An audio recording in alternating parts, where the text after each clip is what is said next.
This is the 3 a.m. conversation that you really want to be a fly on the wall for.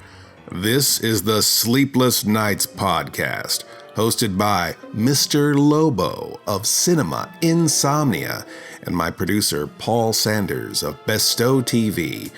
Those who listen know it's unlike all those other podcasts. This one is for us night people. We obsess on pop culture, we talk movies, talk shop, get weird, do interviews, answer your questions. We take you to the airport and to the laundromat. Okay, well, sometimes we get lost, but we promise you that we will go where no podcast has gone before. Dare you put down as little as $1 American and support our next show? We're getting it ready for you now. All you can hear for $1 or more an episode. Please join us on Patreon. Patreon.com/Sleepless Knights Podcast. All one word. SleeplessKnights Only one D in podcast, even though we emphasize the odd in our pODDcast. We want normal people with real jobs to find us. Sleepless Knights Podcast on Patreon. Attention Sleepless Knights. Thank you for consuming this OSI 74 product broadcast, live from the Black Knight satellite. For optimum performance and safety, your host, Mr. Lobo, asks that you please listen to these instructions carefully. When in a hospital or other healthcare facility, observe the restrictions on the use of electronic devices. Switch off before boarding an aircraft to prevent interference with communications systems. Do not operate this device in the presence of flammable gases or fumes, chemical plants, or where blasting operations are in progress. Always listen hands-free while driving a vehicle. Failure to observe these instructions may lead to immediate termination. It's time now for the show to begin. Thank you. Have a very pleasant evening.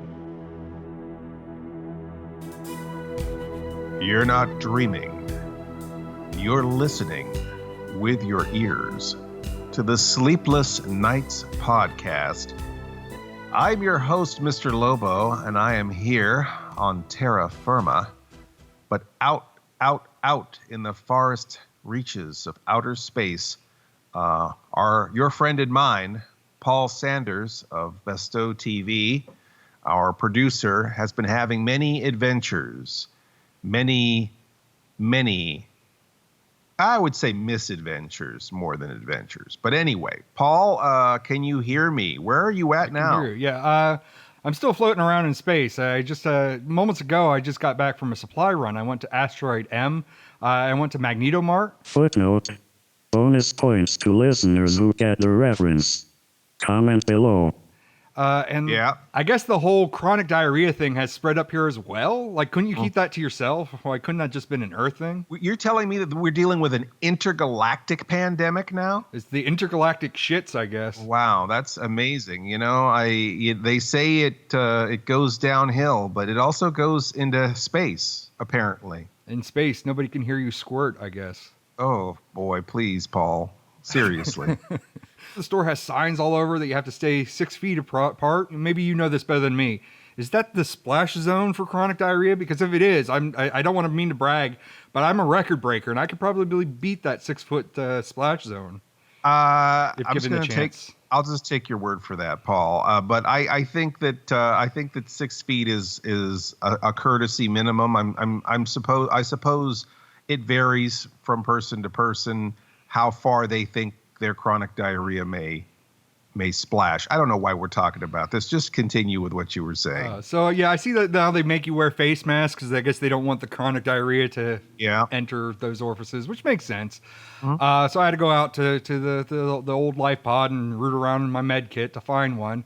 And, I go in there and it's just like, they have these signs. You can't come into the store, but people are in all various states. They either not wearing a mask, or they have a mask pulled down over their nose, they have a mask under their chin, or they have it up over their forehead, or they have wearing it across the top of their head like a mohawk. I've seen that too. And it's just really weird. It's not even just the shoppers. It's like the employees are doing it as well. I mean, I had to pick up medication, and you think that the pharmacist would at least, want to have that up over their nose, and not, be breathing those particles onto the pills that I have to put in my mouth, just kind of odd, is that the same there, or is that just a localization thing? No, it's something that is happening. I feel like I mean, even before there was a pandemic, I mean, any establishment has the right to refuse service if they're not wearing a shirt or shoes, and I think that in a situation where you've got a serious medical disaster happening, like chronic diarrhea, you would assume that those rules would be there in place for everybody's safety, and if you don't like those rules, you could send in somebody else to go get your toilet paper for you, I guess. It's odd. I never sing to anybody, let alone on a podcast. But I actually wrote a song that I'm willing to sing here, and it's totally original. Really, you wrote a song, Paul? Yeah, I wrote a song. It's totally original. Uh-huh. It's not based off of anything at all. We're sure we're not going to get flagged for this song? It's totally original, you're totally saying. Original. Never heard before, never sung to anything else. Totally original. All right. Well, I guess, all right, cut us a slice. Let's hear it. All right. Me. Piece of shit. Yep, that person's a piece of shit. Wears a mask under their nose. They're a piece of shit, and it shows. Look out. Here comes a piece of shit. Rubber gloves in the parking lot. Piece of shit, they care not. Wears a mask under their chin. Look, that shit has a grin. Look out. Here comes a piece of shit. They clog up the aisles. They don't care about personal space. Some don't wear masks. They're up in my face. Piece of shit. Dumb jackass, piece of shit. They are like a redneck, but they lack the intelligence. Look out, here comes a piece of shit, man. Look out, here comes a piece of shit. So what do you think? Do you think Sleazy would take this to the band? No, and I think that you should never, ever sing again. I absolutely hated that. Anyway, that long and ranty, crappy detour takes us to the subject matter of the show. A subject that we rarely talk about. It seems like we're avoiding talking about on the program. Wouldn't you say, Paul? Yeah, poop. Because that's the whole arc. That's where we were going with all. This one was just the whole poop theme. Isn't that what the whole episode's about? Now, this is very scatological so far, Paul. This is like, let's talk about something nice, not something that comes out of Uranus. Well, I mean, asteroid M is near Uranus up here in space. Music, Paul. Let's talk about all right, music. Okay, sure. Now we have a lot of strange influences. Music can affect you, much like chronic diarrhea can affect you. It can make you feel things. Creative people, I think, can find a muse in music. Maybe that's the core of that word, right? Music. I don't know where the ick part comes in. Maybe the diarrhea is the ick. I was going to say the poop part is probably the ick part. Yeah, that makes sense. That makes total sense. I was singing a song about poop, so that's the muse ick.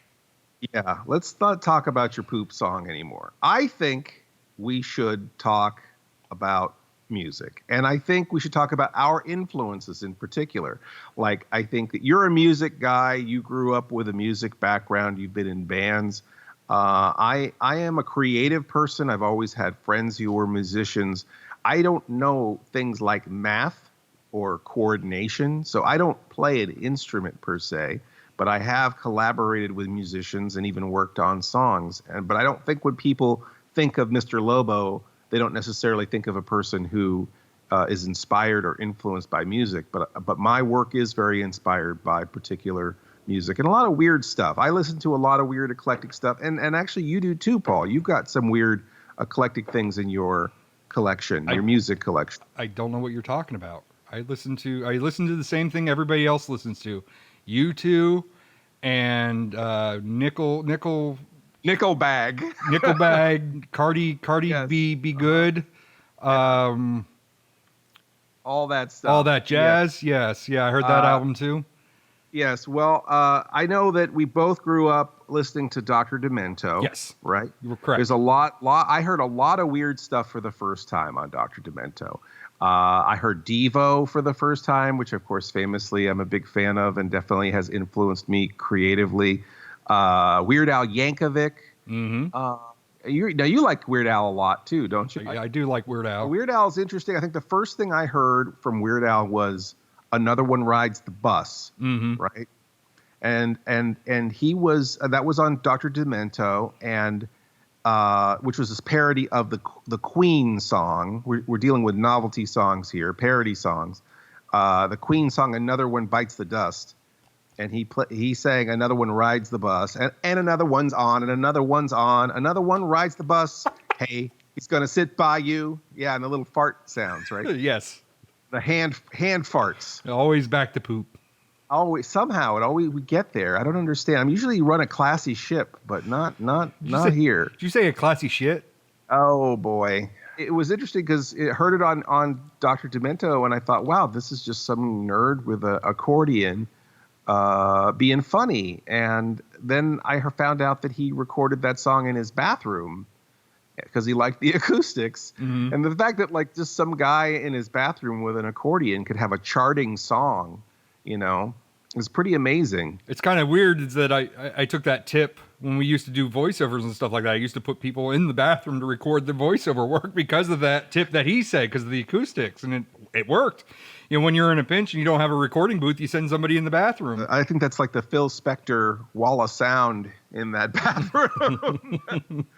Whereas if you need a quiet room to record in, your car is always a great place to record. I don't know how many voiceovers, movie trailers, things I've recorded in the car, but podcasts. Other podcasts in the car. Yes, we recorded a few of those there.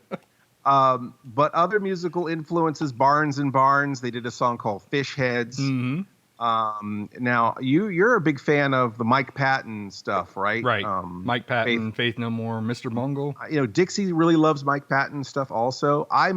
Of the Mike Patton stuff, I think the stuff that I really vibe with is the Fantomas stuff, which is all movie music kind of inspired stuff. Right. But what's interesting about Mike Patton is he's got several different bands that he's been in, or some of the times the band is just him, right? Right. He has solo albums, yes. And then they're all totally different genres and usually experimental, right? It used to be like Faith No More was a specific sound, and then Mr. Bunghole used to be his different thing. So there was one that was wait. Did you say Bunghole? No. I think it's Mr. Bungle. Yeah. No, that's what I said, Mr. Bunghole. No. Yeah. Just skip it. Anyway, one album was carbon music. One was underwater music. One was like the 60s, 70s surf music. And then he kind of broke away from doing Mr. Bungle, doing, Phantomas and all those other ones. It was like Tomahawk is more like Western Indian, a Native American rather, type music.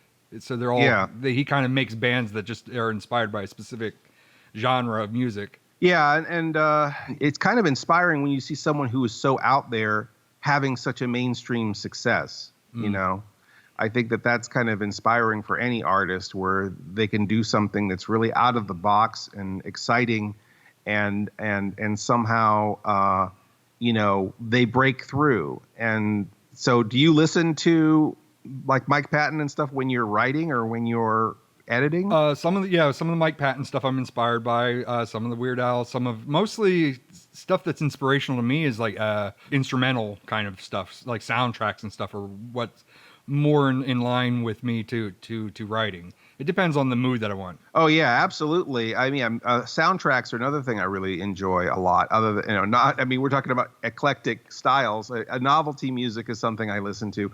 Soundtracks are something I really listen to. Obviously, you've got a favorite movie, and I think that movies and television shows and cartoons introduced me to classical music or orchestra music or jazz music.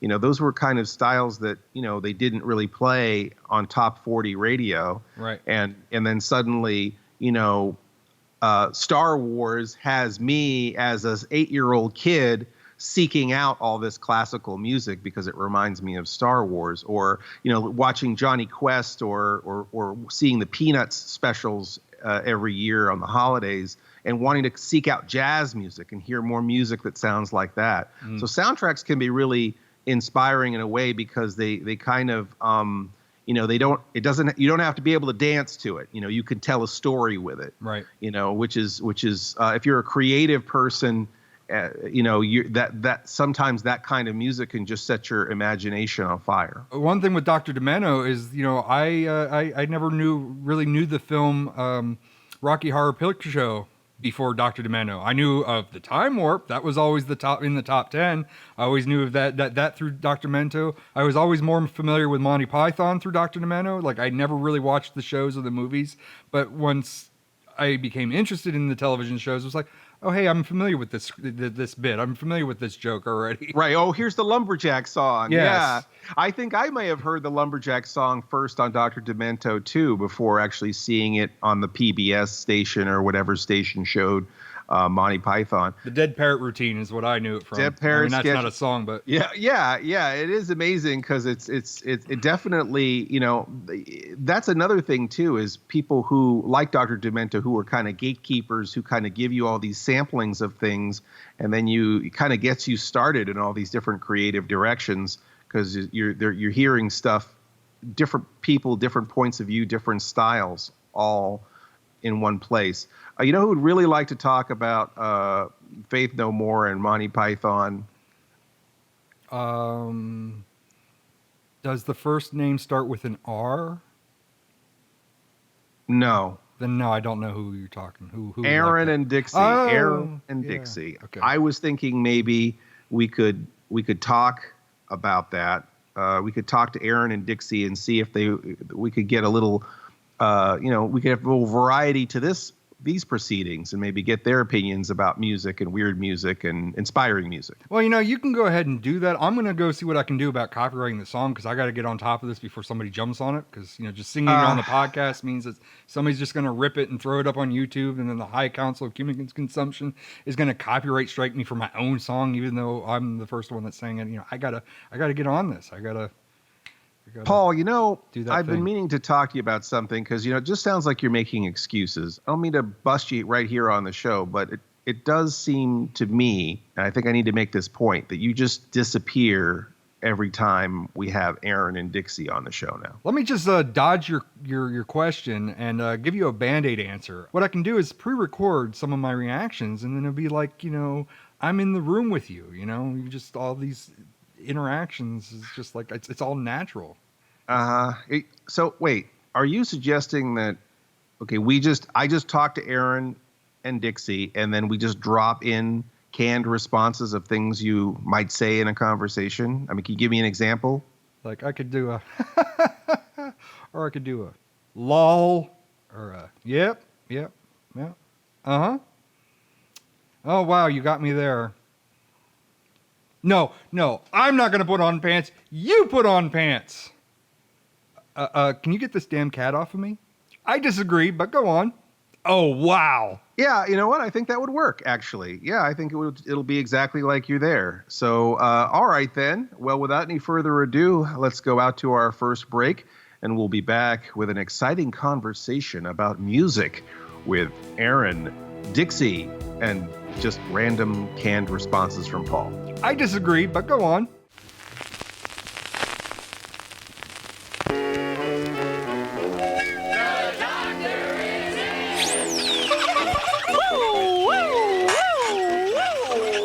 up your radio. Westwood One presents the Dr. Demento Show. 2 hours of mad music and crazy comedy from out of the archives and off the wall.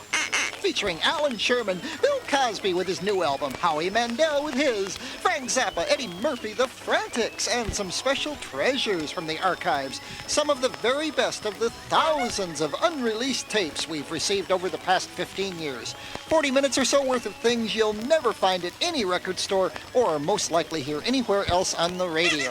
We'll start with a few requests, though. This first one for David Bagnara of Bolton, Massachusetts. Monty Python with a song from their movie Monty Python and the Holy Grail. We're back with the Sleepless Knights podcast. We're in the Insomniac Lounge, and I am here with the lovely Dixie Delamorto Lobo. Sure. And producer of Cinema Insomnia and Grand Dragon of Motion Pictures. Wow. Yeah, that does not sound like a good... I don't know that that's a title you want to get. Lol. Aaron Lane. We're talking about music. Paul and I were saying how much music inspires us creatively. And I think a lot of times people who think about music, they think about top 40 music or they think about rock and roll. Mm-hmm. The Beatles. I always joke that like when people ask, what's your favorite band? And they say, the Beatles. The Beatles. And it's like, okay, they're amazing, but that tells me nothing about you, about your personality. I feel like studio execs, they're like Steve Miller Band. It's like their go-to. Isn't it like in Pulp Fiction, isn't it like Elvis or the Beatles? Yeah. Supposedly that's the thing. You're either an Elvis person or a Beatles person. You can't be both. I like both. We were talking about things like stuff we heard on Dr. Demento as kids. Yeah. Like Weird Al Yankovic and Barnes and Barnes. Dixie loves Barnes and Barnes. Barnes and Barnes. That's what she said. And when did you first hear Barnes and Barnes? I was compiling I don't know, I guess a mixtape of songs about necrophilia. That's our Dixie. That makes sense. Lol. And I found Cemetery Girls, and I was like, what is this? And then when I realized it was the kid from Twilight Zone, I was completely enamored. Mm-hmm. So I just absolutely love them. And you mean Billy Mooney? Billy Mooney, yeah. Oh, yeah. wow. And also their music videos with Bill Paxton are awesome. I think the Fish Heads video, Bill Paxton was the art director on, right? Oh, wow. Bill Paxton, if you don't know, is a character actor. He was in Aliens. He was in a lot of things. Game over, man. Yeah. Game over. Some real pretty shit. Yep. And weird girls like him. Oh, yeah.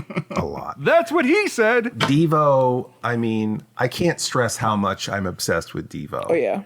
They're wonderful. I heard them on Dr. Demento. I saw them on Saturday Night Live.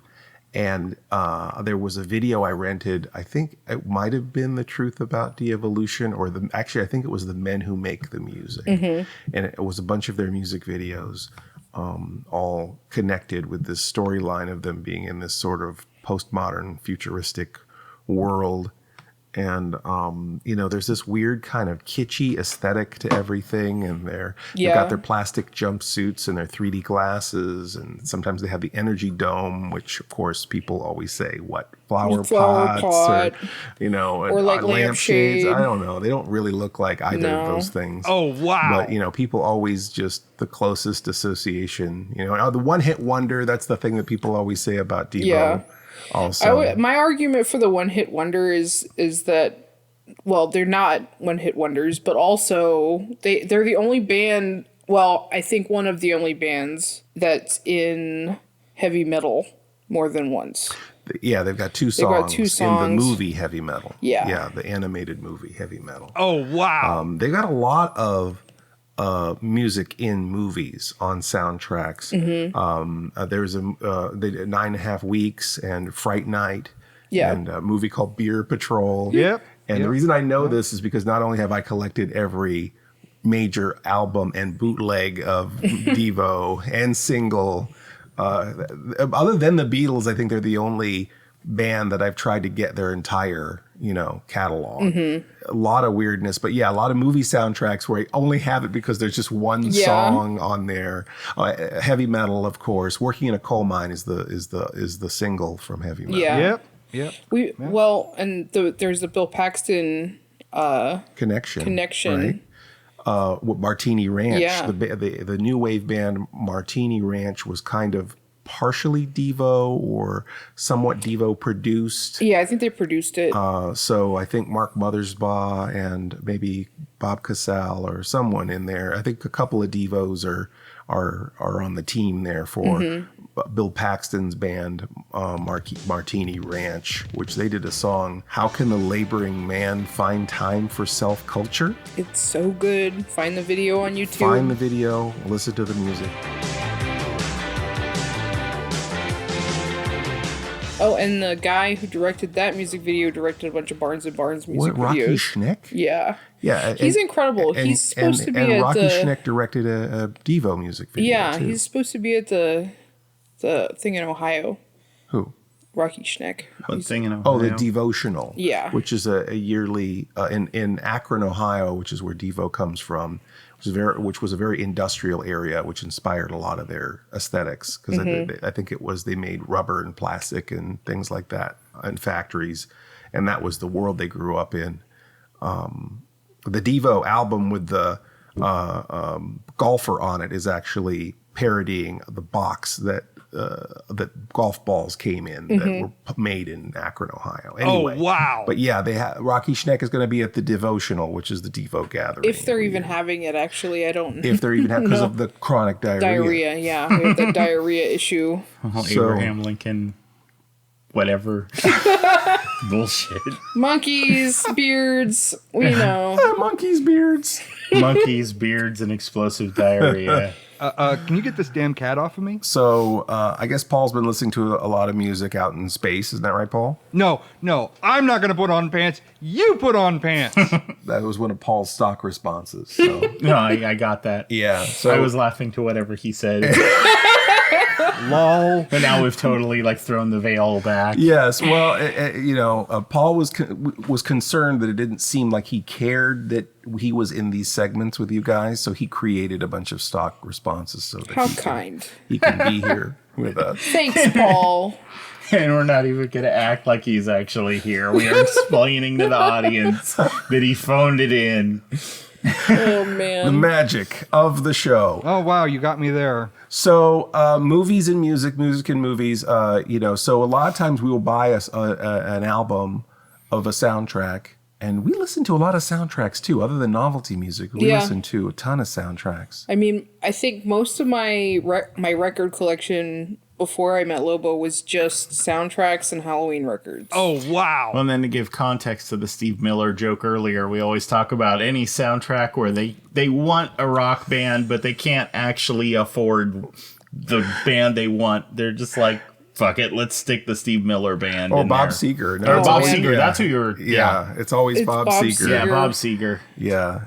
It's always the go-to, that's what I meant to say. Oh, originally instead of... Okay. I mean, Steve Miller band's in a lot of movies, though. And I think we've joked about that one, but too. yeah, Bob Seger is really hilarious because it's like you think of the movie American Pop, where it's like the Bakshi. The Ralph Bakshi animated movie. This is like the culmination of 4 generations of pop music, right? Yeah. And then it finally comes down to, the one guy failed in the jazz era, and then in the 60s era, the guy burned out, on drugs or whatever. And now it's the 80s or whatever, and it's punk rock, and this guy's selling drugs on the street, and he's got this tune in his head, and he's selling drugs to the band who's recording in the recording studio, and they give him a shot to show him what he's got, right? So he jumps up on the piano and plays Night Moves by Bob Seger. So terrible. Failed in every era. And then Mask, the movie with Cher. The Rocky Dennis, who was a real person, he had this kind of elephantitis of the head, I guess. And then I don't think that's quite right. Is that not right? No, that is actually medically right? accurate. Yeah. But that's at least how they put it. But they made a true story based on a true story kind of movie, and then instead of having him, he listened to AC/DC, I think, in real life. Black Sabbath, I think, or maybe something Bruce like that. Springsteen even. But then they just had Bob Seger in the movie. Really? So when we come back, Seemed like $5,000. So when we come back, we're going to rail on Bob Seger some more and talk about our favorite musical influences. Nice. Influenzas. Lol. We come from the retro future. We want you to be nostalgic for what's to come. A new channel and distribution network for smart people with bad taste, featuring content from Church of the Subgenius, Creature Features, Cinema, Insomnia, Sleazy P. Martini and Guar, Trauma, Corey Maccabee, Horror, Sci-Fi, Saturday morning cartoons, midnight movies, and assorted trash we love. Add our channel OSI74 to your Roku player or visit OSI74.com. All systems go. Dixie, you listen to a lot of albums. You've got a lot of rock operas and stuff like that in your collection. Yeah, I feel like we could fill an entire podcast with talking about rock operas. I mean, Rocky Horror and Phantom of the Paradise are probably two of my favorite movies. Rock of Ages with Tom Cruise. Oh, God. Oh, God damn it. You said you weren't going to bring it up. Septic tank explosion of a rock opera. I really like Shock Treatment, even though... Oh, I do too. It grew on me. I used to hate it. I think the songs are better in Shock Treatment than Rocky Horror, which might probably get me set on fire. Yeah, there will be hate mail. But let them hate because Shock Treatment is good. Revenge of the Old Queen. I don't know that. Revenge of the Old Queen? It's the third Rocky Horror that never got produced. Oh, okay. I see. Was it the Jake Giles band do the music? Lol.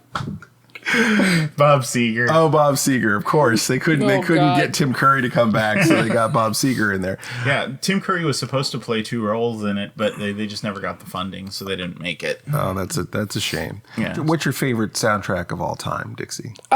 Probably Return of the Living Dead.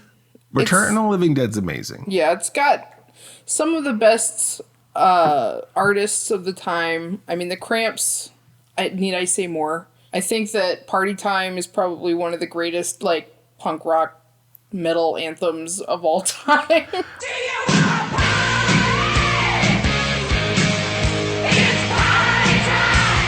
I think the Trioxin theme is one of the precursors to synthwave, probably. Definitely, yeah. I really like the soundtrack to Near Dark also, which also has the Cramps on it. And Bill Paxton. Oh, right? Man. This is a very Bill Paxton. Bill Paxton was in Near Dark. When you draw and paint, do you play music? Oh, yeah. Constantly. I can't have silence.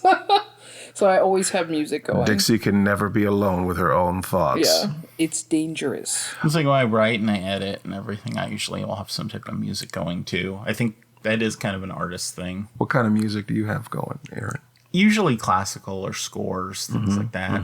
Something that just kind of gets you into a rhythm, but you don't start singing along and then you're not working anymore. Right, yeah. I always joke about this, but I always miss like instrumental music, like when I'm in a restaurant or something like that. Classical too, same time. It's just like, I never thought I'd say this, but I'd take elevator music over the hits of the 90s. Oh God, I can't stand that shit. Any day, Yeah. And now elevator music is the hits of the 90s. Lol. Along with classical or film scores is there are certain video games where they actually have full-on composers who compose the music, and they'll go and do like symphonic tours where they have a full symphony playing it, and so some of those soundtracks I'll have playing too.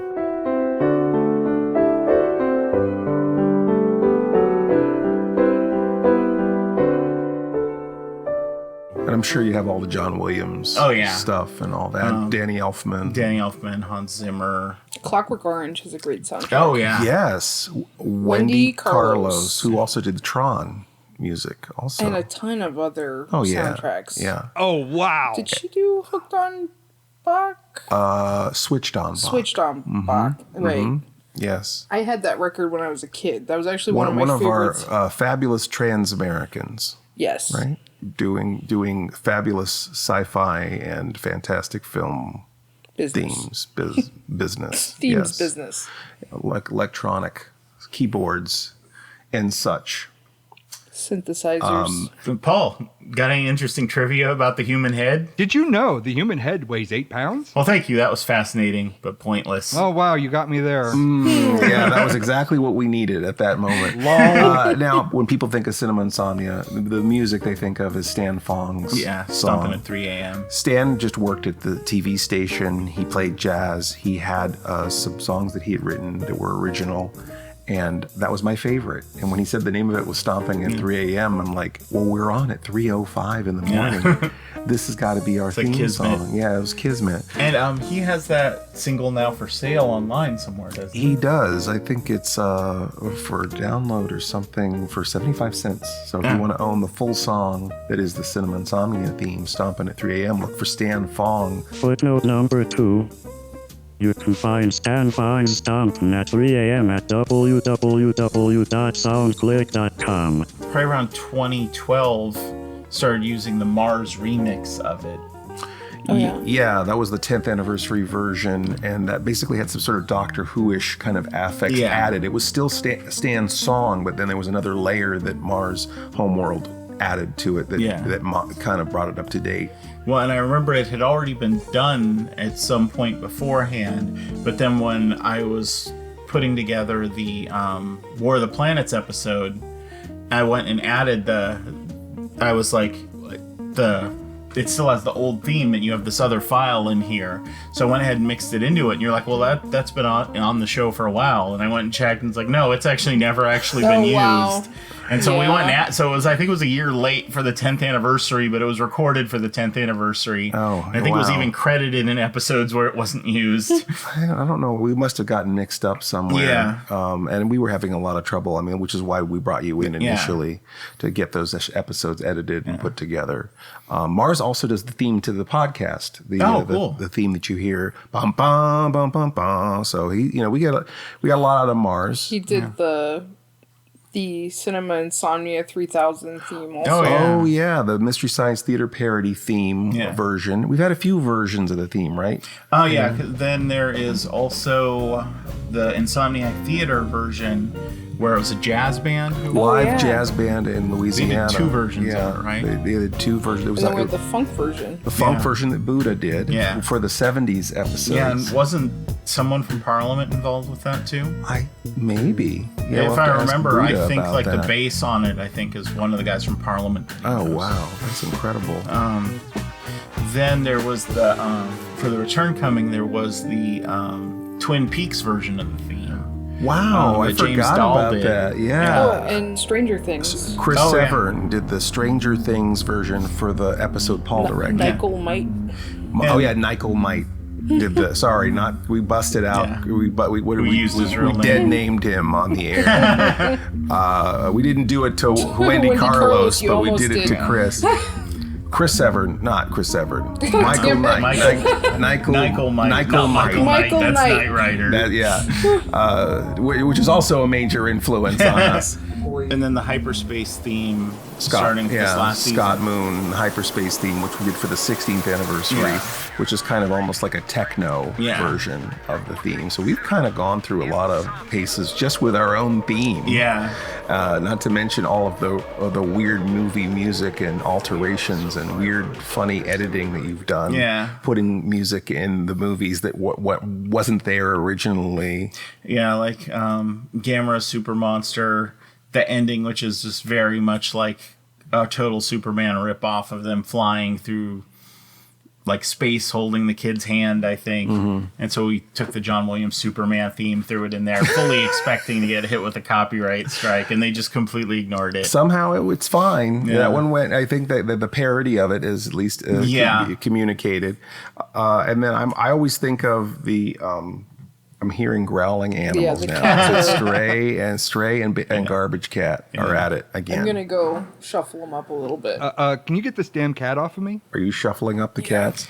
Talk amongst yourselves. Okay. And there wasn't. What can Aaron? There is another one that I can. Well, there's Day of the Triffids with the Howard Keel record. Where a lot of people, when we watch Partied It and stuff like that, think that in the movie Howard Keel that they put on a Howard Keel record Send to lure in the clowns, and that it's just an ice cream truck sound in the movie. We went through and removed the music from the sound mix and then mixed that in just because we thought it was hilarious. They finally overcome the Triffids by playing Howard Keel singing "Send in the Clowns." Wonderful. You know what? I think we could probably do a part 2 and talk about music some more with you guys. We're gonna have to probably get back with Paul, but thank you, Dixie. Dixie's already Dixie's got Garbage Cat in her arms right now. She's going to be, I don't know, putting Baby Cat and Garbage Cat in cat jail. And thank you, Aaron. Oh, the cat. Did you hear the cat hisses? Man, it's getting nasty here. We better get out of here before someone gets scratched.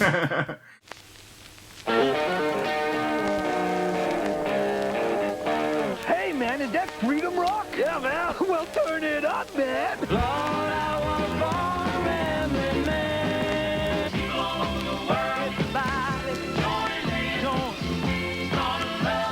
me. The ink is black, the page is white. Turn it down, man. Hey, man, remember the good old days? You know, war, protest. Going to jail. Well, man, we found this new album called Freedom Rock. It's got all those great songs we used to groove to back then. Just listen. I said war.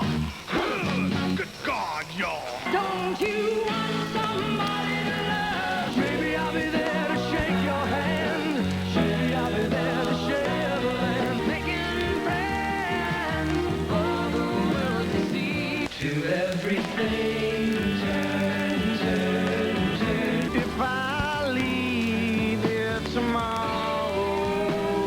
Has it all, man. 40 original rock hits by the original artist.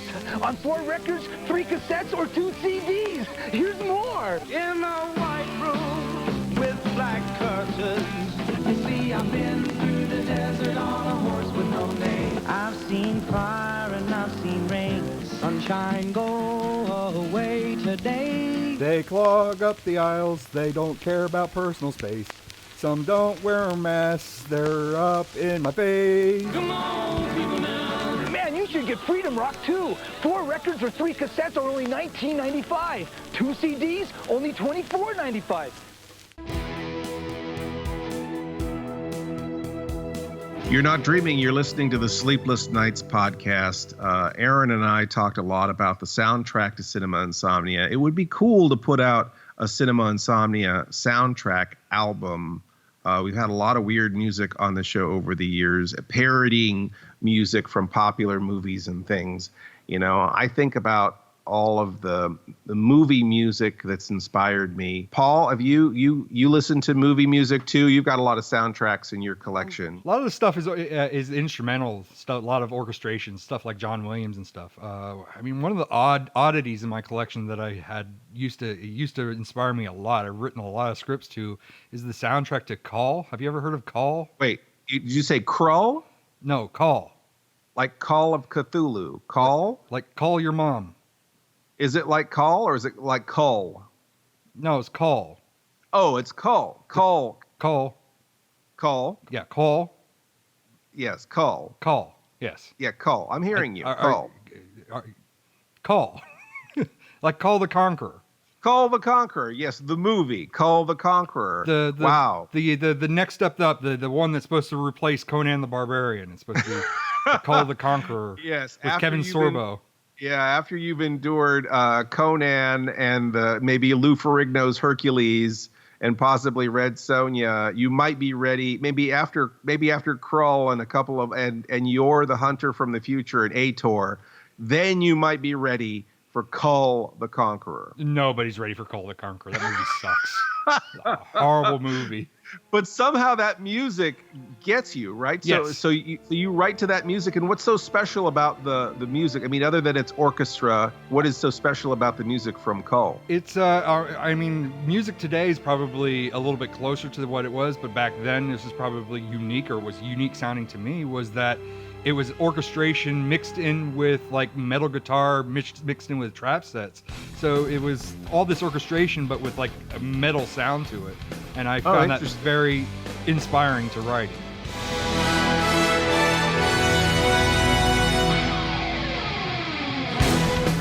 Wow, that is interesting. So Cull the Conqueror, the soundtrack. So avoid the movie. Yeah. Check out the soundtrack. This is what Paul is writing his epic scenes to. Yeah, by Joel Goldsmith. Joel Goldsmith, not Jerry Goldsmith. Not Jerry, no, the son of Jerry. Oh, wow. So this is like the poor man's Jerry Goldsmith is his son. Can you imagine trying to live that down? Well, he's dead now, but yeah. I guess they're both dead. Yeah. That's too bad. Well, because Jerry Goldsmith did Star Trek: The Motion Picture and The Omen and Gremlins, and trying to think of some other Jerry Goldsmith. Huge. Oh, Rambo, huge movies. Yeah, and this guy did Man with Two Brains and Cull the Conqueror. Well, I love Man with Two Brains, so that's awesome. He's also done the Stargate TV series. He's done a lot of like the B-line movies. Yeah, he's one of us. He's on the B side of things. I like that. That is awesome. You know, let's move on from this topic because it's just dead. Let's how about concerts? Have you ever been to a concert? Does Mr. Lobo go to concerts? Mr. Lobo does go to concerts. Dixie and I sometimes go to concerts. We actually saw Gary Newman and Adam Ant and a lot of people recently. But the first concert I ever went to was Styx. Kilroy was here. The Mr. Roboto tour, actually. And that kind of like was an interesting thing for a first real, and I say real concert as this is like something that I wasn't going with it wasn't with my family or anything like that. This was like a band that I wanted to see with my friends. And I went to go see this concert. I love the song, Mr. Roboto. And the problem that was created for me is that this concert was almost like a movie. They had like a 20-minute film with like the production level of Blade Runner to start you off before the concert starts. And there's like spaceships and robots and this whole story about Kilroy and how he's revolting against this dystopian future. And then the rest of the story of that little movie plays out on stage, and all of the songs sort of fit into that story. So it was almost like a rock opera, and it kind of ruined me for other bands and other music because, you go to like a dirty nightclub in a smoke-filled room and there's like 4 guys in T-shirts and leather jackets that, standing on stage, avoiding eye contact. And it's like, well, where are the robots? Where are the lasers? Where's the rock opera? It kind of sort of spoiled me right off the bat for seeing live music. And I think that's why I've always kind of gravitated towards more theatrical bands like Devo and stuff like that, where there's costume changes and there's kind of a audio visual stuff. There's things on a screen behind them or whatever. It's kind of weird that kind of ruined you. My first concert was the Monkees, and from there on out, every concert I've been to is like, where's Mike Nesmith? Because he wasn't there. No, he wasn't at that one either, because this was back in the 90s. He didn't sing with the band then. Does he even sing with them now? I think he does now. Now that most of them are dead, I think, it's just like, it's like Mike Nesmith and 3 robots now. Mike Nesmith and Mickey Dolenz, and that's it. And that's it.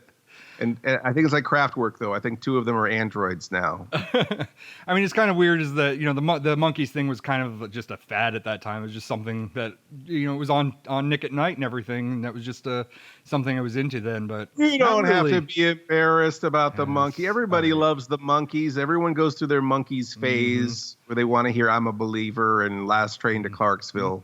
Go ahead. Now, I already did my singing at the top of the show. I'm done singing for this. I mean, it's odd that you say that you like things with theatrics. Have you seen like the Blue Man Group? I have never seen them in person, but it's like that's the kind of thing where they like it's different guys all the time, right? They just train a new troupe of people to do that show. Something like that. Yeah, I mean, they have a stage show, which is different from their touring show. And the touring show is actually more music-based. They play music and songs and stuff. And I believe that they, at one time, I think that there was different people, depending on which part of the coast they were on, that they had different people portraying the Blue Men themselves. But they always had things up on the stage and stuff. They their whole thing was teaching you how to be a fan at a rock concert, how to enjoy a rock concert, and how to be a musician and everything else. That was kind of their shtick with all that stuff. Now, this was more so with the kids. Now, we saw Pentatonics, and this is still another kind of niche. Hold on. Now, what is Pentatonics? I mean, that's kind of one of those, they're a cappella. They all kind of sing their parts. There's no instrumentation. Like that kind of thing? Yeah, I mean, I was in the concert, and I'm like, Where's Bobby McFerrin and Mike Nesmith? I'm the only one doing that. Everybody's staring at me. It just felt so awkward. And then Bobby McFerrin and Mike Nesmith are at a bar somewhere having a good laugh. And did you hear that? Somebody's calling for us. What the? But they were on tour with Kelly Clarkson, which is a little bit more mainstream. But that was my kids thing. That wasn't really. Now, who's Kelly Clarkson? I feel like I don't know any of this stuff. I don't know. She's on the dial of the radio that a station that I don't listen to. It's not metal enough for me. So all right. But if you heard her, if you heard songs, if you heard her, I've heard songs. Yeah. I know about songs. Yeah. But if you heard something specifically from her, you'd be like, oh yeah, I heard that at a Cialis commercial. Yeah, I know what that is. Or I was at a Wawa and I heard that while I was ordering a sandwich. I was in the bathroom and yeah. And Kelly Clarkson was there, and Mike Nesmith, and Bobby McFerrin. We're all at the same Wawa.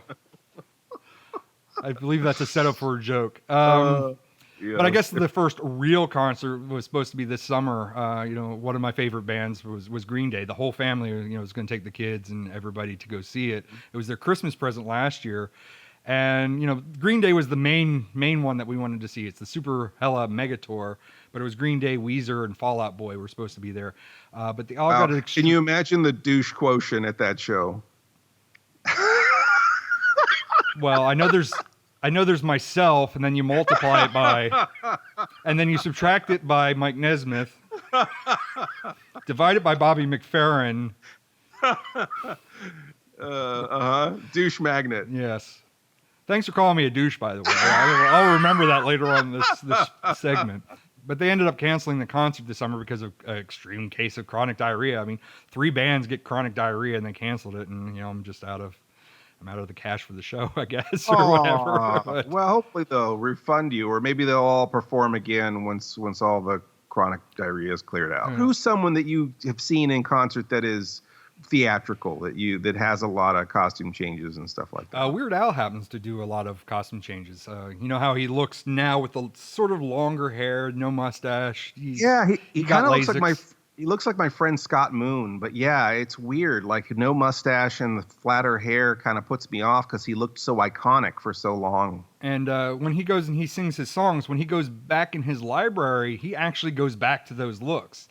When he's singing something from the earlier books, he's got a wig on, he's got the mustache, he's got the glasses, he's got the Hawaiian shirt. Wow, see, I did not know that. So he puts the mustache on for the concerts in certain songs. Either that or his twin brother comes out because he does fat. He does fat in the fat suit. He does Amish Paradise with the braided hair, the cornrows, and the wearing the Amish. So you're saying he may have a twin brother like Gallagher? They might be like quadtuplets or something like that, where they all kind of come out and then they dress up as the Blue Man Group and tour, right? Is that what happens? They split up as the Blue Man Group. I guess that's what happens when the Weird Al tour ends and the Blue Man Group tour begins. They just go to the Blue Man Group tour. So I've never seen Weird Al in concert. So where did you see Weird Al? I saw them twice. One up here at Bloomsburg Fair, but the first time down in sunny Lancaster, Pennsylvania. Oh, right over here in God's own country? Right up in your own neck of woods. It was also one of those things where Amish Paradise had just come out. And it was one of those things. I think he announces that right before the concert, where he's like, I'm sorry, I apologize to any Amish that are in the crowd, but if any of you are offended, I'm not quite sure how you heard the song to begin with. But yeah, we got to see him there, and that was back when I was a broke college student. Now you're a broke adult. Now I'm a broke adult. I've aspired so little, but. When we were there, they had a VIP signing where, if you had the VIP tickets, you could go back and you could do a meet and greet with him and stuff. And we just kind of hung out. We're just like, we'll just hedge our chances and see what happens. And we're not the only ones that are doing it. Other people are doing it. And it gets to a point where the people that are running the venue, they're trying to dismiss us. They're trying to get us out of there. They're trying anything they can, but they're seeing that we're not leaving. And eventually they kind of come out there and they're like, okay, here's how it works. Anybody that's VIP, you have to let them to the front of the line. You have to let them in front of you. Mm-hmm. We will do non-VIP, but it's first come, first serve. He will see you, but if he has to leave, there's no guarantees that you'll actually see him. So yeah, that's just it. He's got to go, and whoever's left over, too bad. And honestly, he doesn't have to do that at all. I mean, it's kind of awesome that he'd do that to begin with. Yeah, that he would just stay there and see everybody if he could. And we were all kind of standing in line. Like I said, I was a poor student, college student at the time, and there was one of the things that I wanted to buy at his booth that I wanted to get autographed was a music book. It was all of his songs written for piano. And I thought that would have been really cool to have autographed, but couldn't afford it. So it just led into a joke where we were all standing around and we were like, what's the weirdest thing that you can ask a celebrity like Weird Al that if you were to ever run into him later in life and you said this thing, he would remember you? And everybody was saying like they're different things. Right. They would say this, that. Hold my iguana. Yeah, that's not peanut butter. Yeah, that's not chocolate.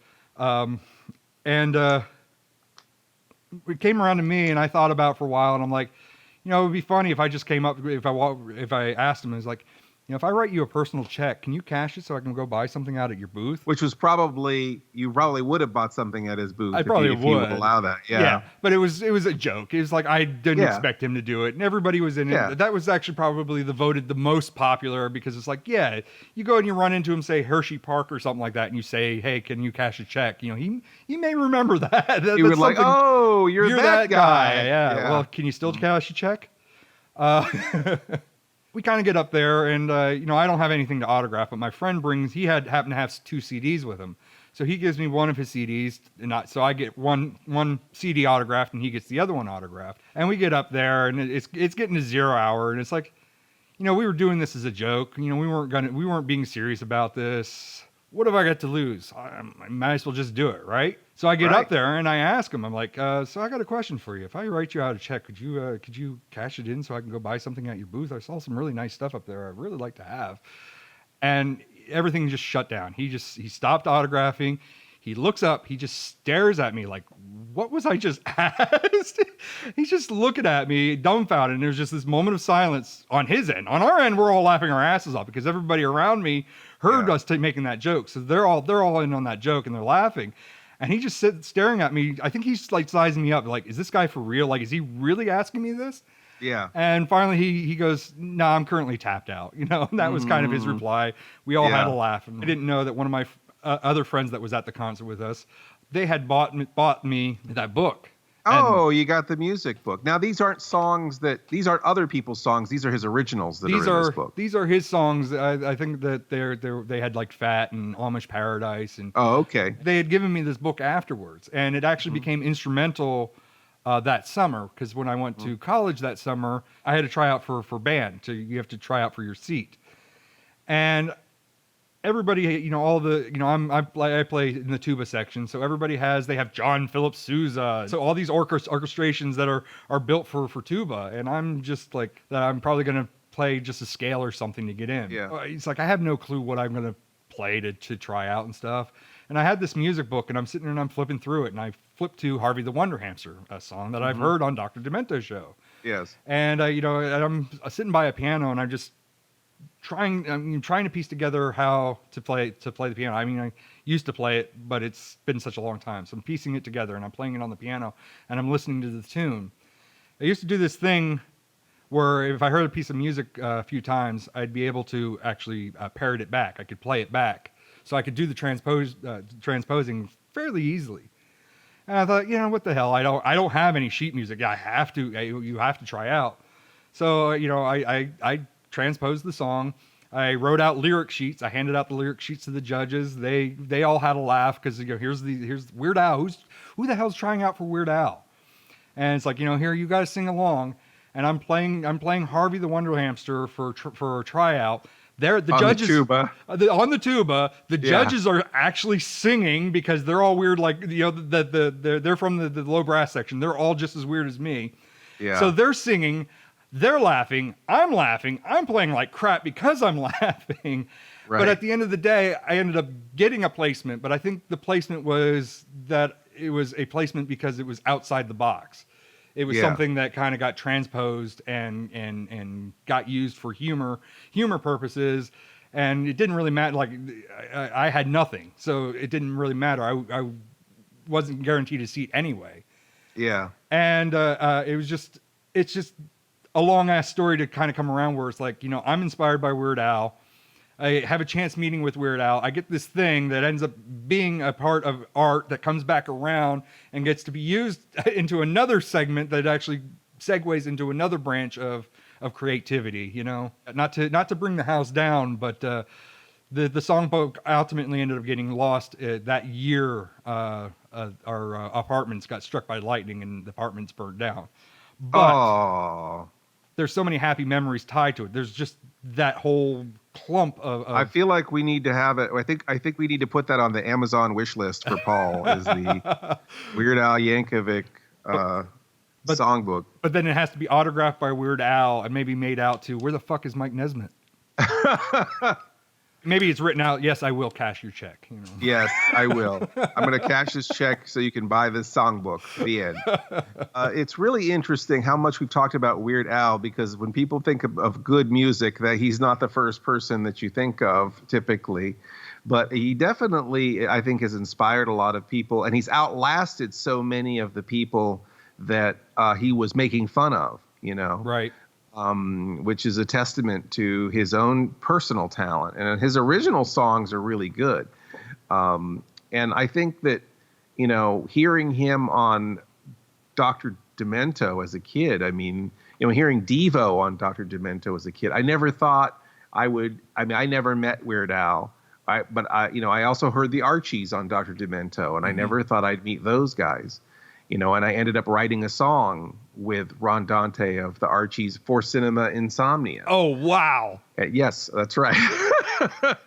So, it's an interesting thing where, you go back and you have your influences, they influence you, and then somehow it comes around to where you end up making something that might be influential to someone else. You're always taking something out of that pool, and then, you rarely get that opportunity to put something back in that pool. When I heard Dr. Demento, I never thought I'd have a song on Dr. Demento, and the song that we made for the show, I'm Watching TV, actually ended up on Dr. Demento. Oh, wow. So one of the things that how did I look back at it, and it's like, how did this even happen? And the way that it happened was, I had a TV show, which was Cinema Insomnia. Scott Moon and I, who oddly looks like Weird Al Yankovic, had this idea of doing a parody of the Banana Splits and also doing kind of an homage to Saturday morning cartoon music. Oh, wow. And at that time, we couldn't figure out how we could get that sound, that kind of early 70s bubblegum pop sound. And by a strange act of chance or fate, one of our biggest fans was also Ron Dante's webmaster. He was also Svengooli's webmaster at the time.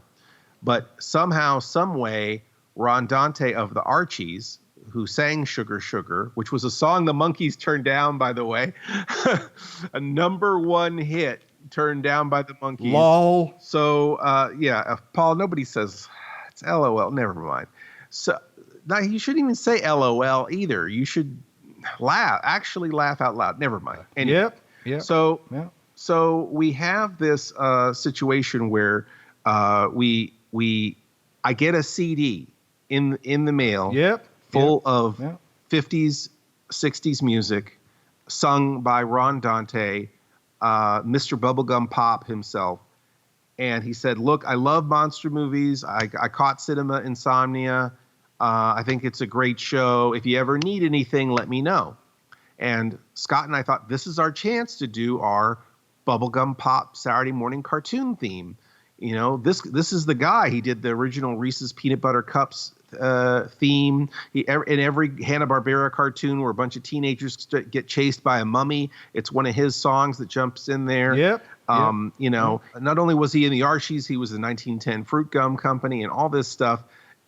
He's the guy. He's the guy you hear in a lot of those 70s things. I had a Spider-Man record, a Spider-Man rock opera when I was a kid called Beyond the Grave, where it was Spider-Man and Doctor Strange versus the Kingpin. And this album had a band on it called the Web Slingers. And I played that album so much that I wore the grooves off of it. It would just go whoop when you put the needle on it. And Ron Dante was the Web Slingers. He was that group. He played guitar. He sang. That was him on that album. I disagree, but go on. That's an odd response. Anyway, so here you have a person who you admired, you loved their stuff when you were a kid, and then they contact you. We played them a scratch track of our song, and he said, yes, I'm going to help you produce this. And he sang on it and played guitar on it. And it was like having the Archies perform your song. And we wrote it into our 2005 Halloween special. And it ended up being played on Dr. Demento. And I actually got to hear my song, the thing I made, actually come out, and then I got to talk to Dr. Demento. Oh wow! And then wow! Wait a second, Paul. Oh wow! Is this your stock response? How long have you been gone, you son of a bitch? No, I'm not gonna put on pants. You put on pants. Damn it! Well, I don't know how long Paul's been gone, but who cares? I guess I'm gonna stop talking to myself. Oh wow, you got me there. You have been listening to the Sleepless Knights podcast, or should we say, pODDcast. PODDcast. Emphasis on the odd. Our theme is by Mars Homeworld at Deadhouse Music. Our opening announcement is by Ophelia Necro. She does a radio show called Suicide Watch. And you could reach Mr. Lobo at cinemainsomnia.com, or find me on YouTube. YouTube/Mr. Lobo, MISTERLOBO. Mr. Lobo on Facebook, Facebook/MR.LOBO, or on Twitter, at Mr. Lobo, MISTERLOBO. Or you can find myself, Paul Sanders, or better known as BESTOW TV, at BESTOW.TV, on YouTube /BESTOW TV, on Twitter at BESTOWPROD, PROD, and on Facebook, BESTOW TV. If you want to place an advertisement with this podcast, and gosh, why wouldn't you? We could be talking about you right now. Contact us, Mr. Lobo at cinemainsomnia.com. That's MRLOBO @CINEMAINSOMNIA.com. Or support us on Patreon.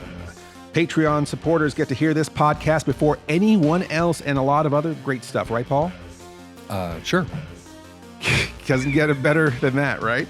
So come join the fun at patreon.com/Sleepless Knights Podcast. That's patreon.com/Sleepless Knights Podcast. Please stay up with us next week for another Sleepless Knights podcast. Or should we say, pODDcast. PODDcast. The best thing about being an insomniac is never having to say goodnight. Good night.